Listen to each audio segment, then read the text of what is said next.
David et Saül se battaient. David était un jeune homme oint.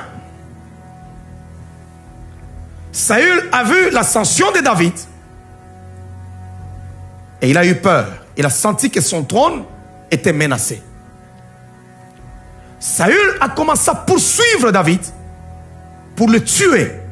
C'était un combat sans merci. Pour le tuer. David a commencé à vivre comme un âne sauvage. Il souffrait. Il vivait dans les cavernes, dans la forêt, dans le désert. Pourquoi? Parce qu'un homme le pourchassait. À cause de la rage et de sa colère. Il est quelque part. Tant que Saül était vivant, le trône ne lui sera jamais donné. Il avait toutes les raisons du monde entier de souhaiter la mort de Saül pour mettre fin à toute cette vie de vagabondage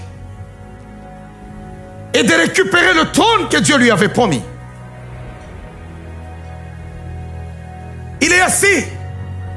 Un jeune homme a couru pour lui dire: ô roi, vis éternellement. Aujourd'hui, l'Éternel a tué l'ennemi de mon Seigneur. Saül est mort. Et même son fils Jonathan. Ils sont tous les deux morts. Waouh! Je me suis étonné. Au lieu que David tape les mains. Oh Église, ne vous conformez pas au siècle présent. Ne vous conformez pas au siècle présent. Ne vous conformez pas à l'esprit qui régit les gens du siècle présent. Un esprit de vengeance, un esprit de haine, un esprit de colère, un esprit de destruction. Ne vous conformez pas au siècle présent. Au lieu qu'il tape la main, au lieu qu'il commence à fêter et à danser, tout le monde a vu un spectacle différent. David commence à pleurer. Pourquoi? Celui qui venait de mourir a été tué par les Philistins, qui sont les ennemis du royaume de Dieu. Un Philistin ne peut pas tuer un Israélite. Qu'est-ce qu'on dira aux Philistins? Où était notre Dieu? Où était notre Dieu? David dit: ta bouche a déposé contre toi. Qui t'a permis de tuer loin de l'Éternel? Tu as porté ta main sur Saül. Alors il appelle un de ses hommes, tue-le. Et puis ce jeune homme avait menti. C'est pas lui qui l'avait tué. C'est sûr qu'il l'avait vu et il a cru qu'on devait lui donner un trophée.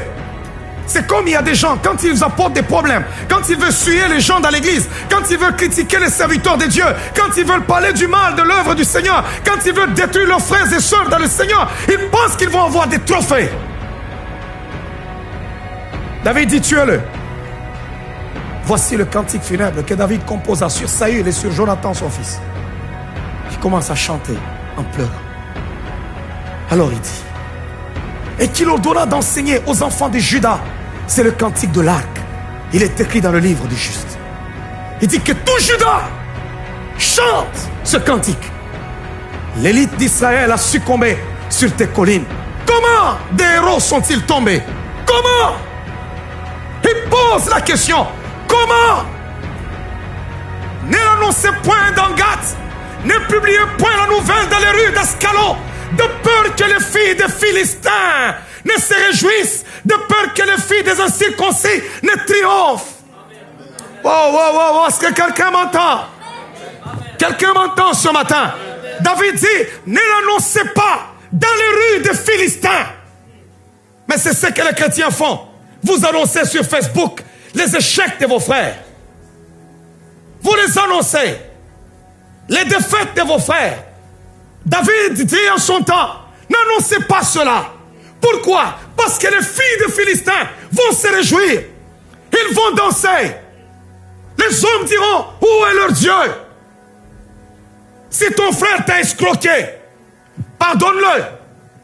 À Dieu la vengeance. À Dieu la rétribution. Il ne t'est pas permis de te venger. Tu peux toucher à tout. Mais Dieu dit: le vengeance est à moi.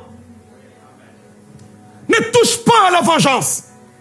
Sinon l'Éternel va se détourner contre toi. Même dans tes pensées les plus sombres, ne te venge jamais. Même lorsque ton ennemi sera à ta merci, ne te venge jamais. Ne publiez pas cela. Combien de choses avez-vous publiées qui ne donnent pas gloire à Dieu, mais qui humilient l'Église de Dieu, qui humilient le peuple de Dieu, qui humilient les hommes de Dieu, qui humilient le prince de l'Église? Combien de choses? Combien? C'était son ennemi. Il avait toutes les raisons du monde entier pour publier. C'était son ennemi. Notre combat, il est à nous. Il n'appartient pas au monde d'entrer dedans. Non, c'est à nous. Dans une vraie famille, il y a toujours des problèmes. Je me souviens un jour, l'apôtre Paul était très jeune. Quand il a commencé son ministère, Paul était jeune. Alléluia. Ouais. Quand on lit la parole de Dieu, d'après l'histoire, on dit que l'apôtre Paul est né en l'an 10 après Jésus-Christ. Et lorsqu'il a rencontré le Seigneur sur le chemin de Damas, c'était en l'an 37. Donc c'était à 27 ans que Paul a commencé à proclamer l'évangile. Il était trop jeune. Et une fois, Paul a rencontré Pierre. Pierre qui était là et qui mangeait avec les incirconcis. Lorsque les Juifs arrivent, Pierre fait semblant. Il ne veut plus manger avec les incirconcis. Paul se tient debout. Toi, Pierre! Pierre a gardé le calme. Plus tard, Paul arrive à Jérusalem. Les Juifs cherchaient à le faire mourir. C'est encore le vieux Pierre qui lui dit, écoute, si tu restes comme ça, ils vont te tuer. Pour le moment, rase-toi seulement la tête. Fais semblant comme si tu as fait un vœu. Passe avec eux. Lorsqu'ils te verront, tu as la tête rasée, ils diront, tu obéis aux lois de leur Dieu. Fais seulement semblant. Je pense que Paul avait reçu beaucoup de maturité en ce temps-là.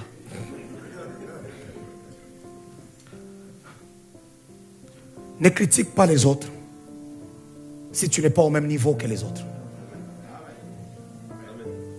Ne dis pas à l'autre, il n'aime pas donner si tu n'as pas le même moyen que lui. Toi, tu dis que tu donnes parce que quand quelqu'un arrive, ok, tu n'as jamais touché 1000 $. Amen. Ouais. Quand on te donne à toi 10 000, tu le touches comme ça, tu dors, tu le comptes. C'est la journée où tu sauras si tu es délivré ou pas. Je refuse de recevoir. Vous savez, quand tu es sur le podium, quand tu es sur le terrain, tout le monde est un bon coach. Il devait tirer là-bas, il devait passer, prendre le ballon et le prendre, donner à l'autre. Je ne comprends pas. Peut-être que tu ne sais même pas botter.